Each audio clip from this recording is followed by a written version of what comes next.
Bismillahirrahmanirrahim.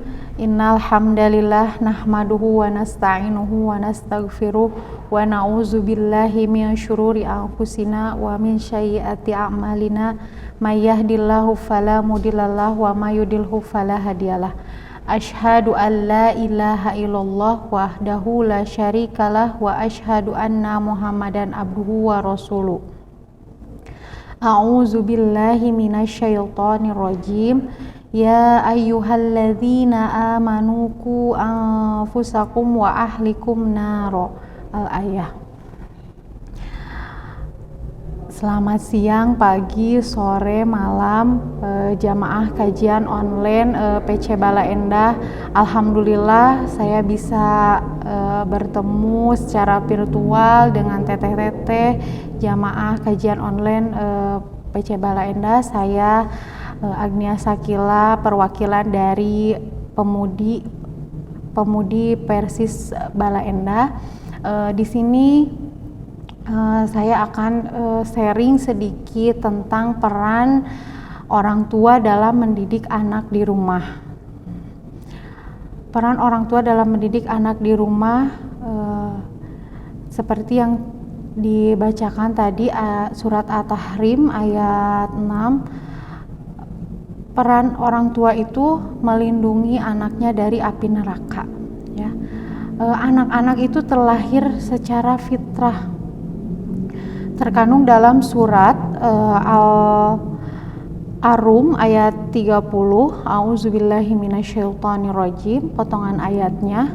Fitratallahi fataran nasa 'alaiha. Fitrah Allah, karena Allah telah menciptakan manusia menurut fitrah itu. Dan hadis, dalam salah satu hadis, kullu mauludin yuladu 'alal fitrah fa abawahu yuhawidanihi wa yunasiranihi au yumajjisanihi. Yang artinya setiap anak terlahir fitrah dan orang tuanya lah yang menjadikan dia Yahudi, Nasrani dan Majusi. Di sini jelas ya, anak-anak itu terlahir fitrah. Fitrah itu apa? Fitrah itu terlahir secara Islam. Jadi kita itu terlahir secara Islam pas ditiupkan ruh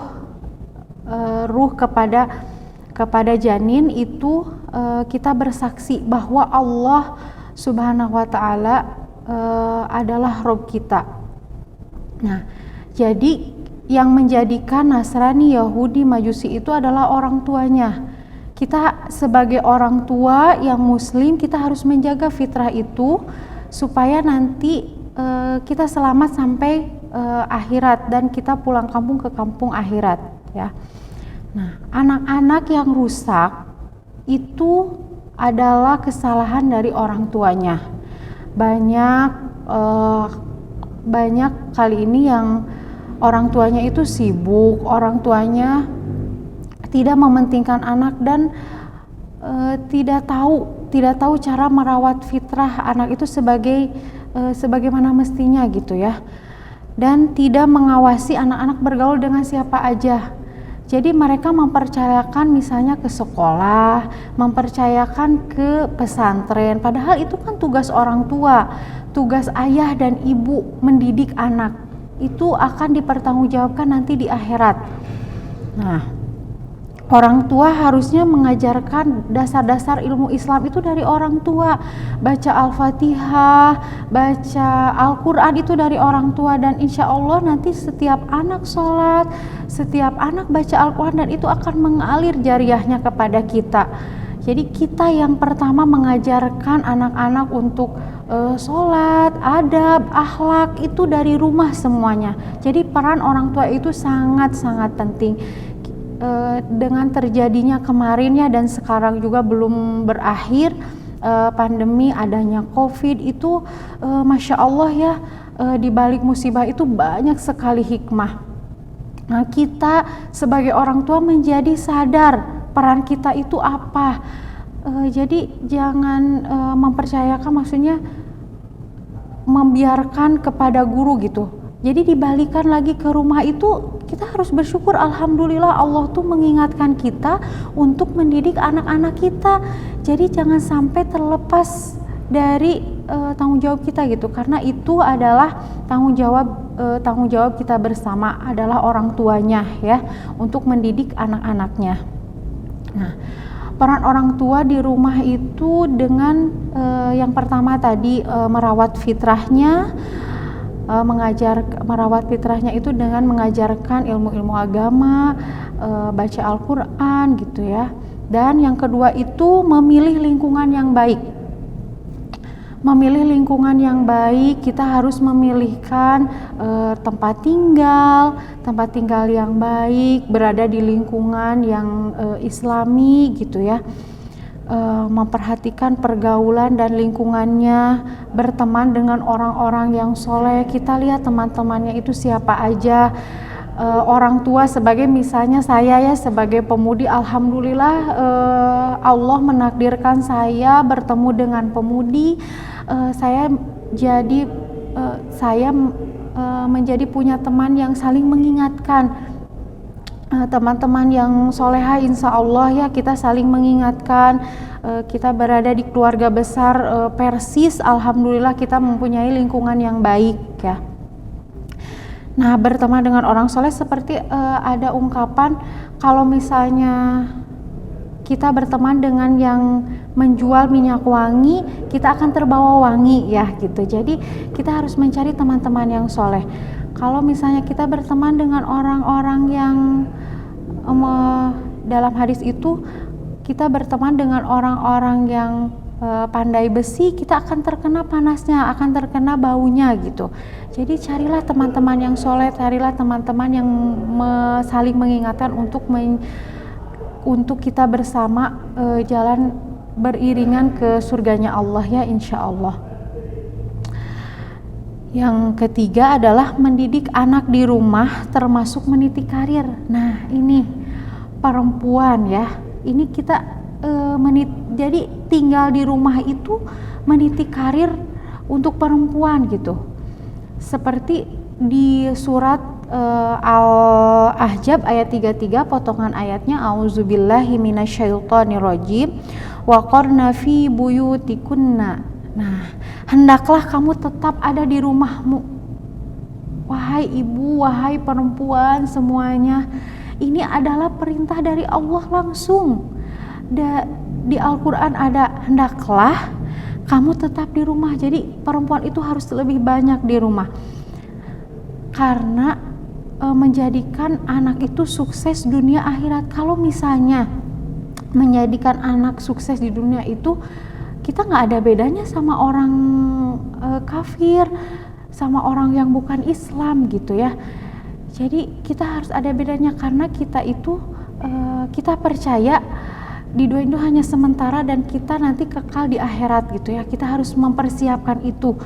Dan perempuan sebagai perempuan itu sudah diperintahkan untuk lebih banyak di rumah. Tapi bukan berarti wanita itu tidak boleh keluar rumah. Karena saya pun berkegiatan pemudi, tapi saya harus memperhatikan kewajiban saya sebagai ibu, sebagai istri, harus sudah beres semua baru bisa kita keluar. Jadi itu untuk mengaktualisasikan diri, kebermanfaatan kita keluar, untuk bermanfaat untuk umat gitu ya. Tapi jangan sampai meninggalkan kewajiban kita di rumah sebagai istri, sebagai ibu, itu jangan sampai terlupakan gitu kalau kita keluar. Jadi wanita boleh bekerja, boleh, wanita boleh bergaul, boleh keluar, tapi lebih baik wanita itu banyaknya di rumah saja. Jadi itu meniti karir, mengajarkan anak sholat, mengajarkan anak ngaji, mengajarkan anak akhlak. Pasti anak itu memfotokopi orang tuanya gitu ya. Ibu itu sebagai madrasah pertama bagi anaknya ya. Ibu sebagai madrasah pertama bagi anaknya.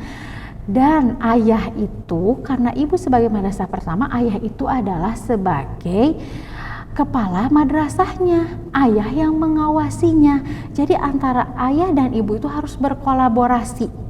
Nah, di Indonesia itu kata Bu Ali Risman, kekurangan vitamin A, kekurangan vitamin ayah. Jadi semoga ya para pemuda, para persis gitu ya, kita berkolaborasi dalam mendidik anak-anak kita di rumah dengan istri gitu ya. Jadi ibu sebagai madrasahnya dan ayah sebagai kepala madrasahnya yang mengawasi. Ibu bertanggung jawab di rumah mendidik anak-anaknya, tapi ayah pun bertanggung jawab mengawasi semua keluarganya agar terlindungi dari api neraka seperti surat At-Tahrim ayat 6 tadi ya. Jadi lindungilah keluargamu dari api neraka. Nah, itu tugas ayah. Tugas ayah itu sangat berat ya, tapi dengan kekuatan Allah Subhanahu wa taala kita bisa la haula wala quwata illa billah gitu ya. Jadi semua akan diminta pertanggungjawabannya. Semoga ayah-ayah kita bisa jangan membiarkan pendidikan itu hanya kepada ibu saja. Ayah harus berperan. Ayah harus berperan mengajak anaknya ke masjid kalau yang laki-laki, bertanya, maksudnya ada komunikasi, harus sinergi antara ibu dan ayah ya, karena itu anak kita gitu, dan nanti yang dimintai pertanggungjawaban istri dan anak itu ayah, dan ayah harus lebih semangat mencari ilmu, ayah harus lebih semangat mengajarkan tauhid. Kalau misalnya ayahnya tidak semangat untuk mencari ilmu, bagaimana mengajari anak dan istrinya, bagaimana menyelamatkan anak dan istrinya. Nah, itulah peran orang tua di rumah. Peran orang tua di rumah itu sangat penting antara ayah dan ibu ya, harus berkolaborasi, siapa yang jadi gurunya, siapa yang jadi kepala sekolahnya ya. Mungkin hanya segitu yang dapat saya sampaikan. Ini sharing dari saya. Semoga kita semua bisa membawa beriringan bersama menuju surganya Allah Subhanahu wa taala. Akhirul kalam, mohon maaf apabila ada salah-salah kata, yang terbaiknya itu dari Allah, kesalahannya itu dari saya. Mohon maaf yang sebesar-besarnya. Aqulu qouli hada wa astaghfirullah li wa lakum. Wassalamualaikum warahmatullahi wabarakatuh. Rabbana atina fid dunya hasanah wa fil akhirati hasanah wa qina azabannar.